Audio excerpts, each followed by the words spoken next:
wondering, now that you opened up something else in my mind there, Sure. do you give these guys permission to let all of their emotions out when they're there? Like Absolutely. I'm It's a I'm huge part currently of it. doing some research as well on boys and men for another Yep. thing I'm working on, and this idea of crying is not masculine, or a lot of these things people will argue about where it came from, etc. And I A interviewed like hundred percent. the world's this ex professor Okay. on crying and negative emotions, and something he said I think about all the time is that like you can't have love without having sadness. If you take away one, you'll lose the other. And so we can't choose which one to bring down. Like you can't say sadness is inconvenient, so I'm going to reduce Totally. that. Like you get both put down. So I was wondering if there's something in the program maybe you guys could add or whatever that could help men. Like, listen, if you feel like on this first day that you're lonely or you're sad or whatever, and you can't let it out, maybe find a song or a movie or something Mhm. that will just exercise all of that, all of those demons and all of those feelings, just to maybe give them permission. Because what have you Sure. heard from guys post retreat, from some that have maybe had some Yeah. emotional catharsis? hmm Amazing question, Michael. Thank you for asking that. Your questions are amazing. So, again, I don't want to give too much away, but in day two, it's all about self-reflection. So, why are you the way that you are, and what sculpted you to be that kind of a person? Typically, there's a limiting belief or a pattern that's been developed in your early childhood, or something that's happened that's moved you in that path, and it creates a trigger, or it creates a stress, or it creates some type of emotional reaction anytime that comes up.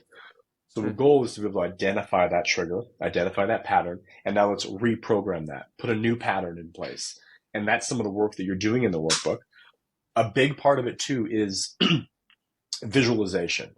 So one of the exercises that we go through is about, dumping that emotional baggage physically. What does that look like for you to like put that stuff in the dumpster?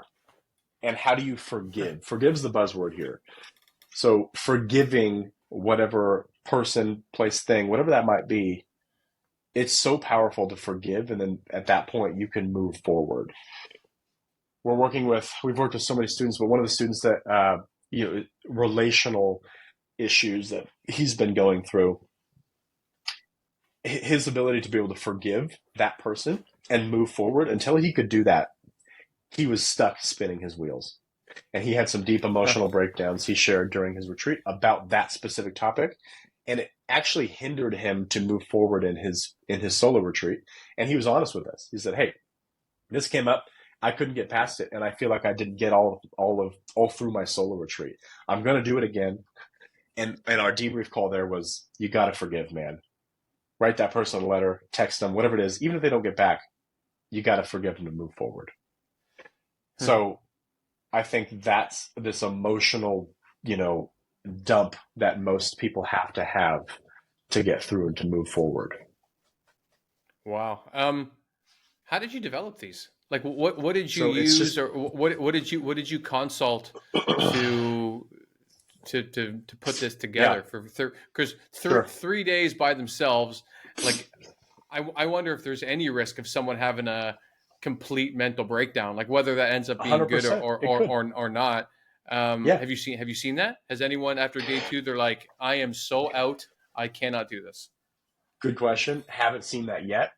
We've seen That's the great. closest we've seen is that individual I shared with you just now, where it kind of created a roadblock for the remaining part of their retreat. So kind of day 2.5 to 3, they felt like they couldn't move forward because they were stuck, and that came out during the retreat, which is great because now we Okay, can assess the problem.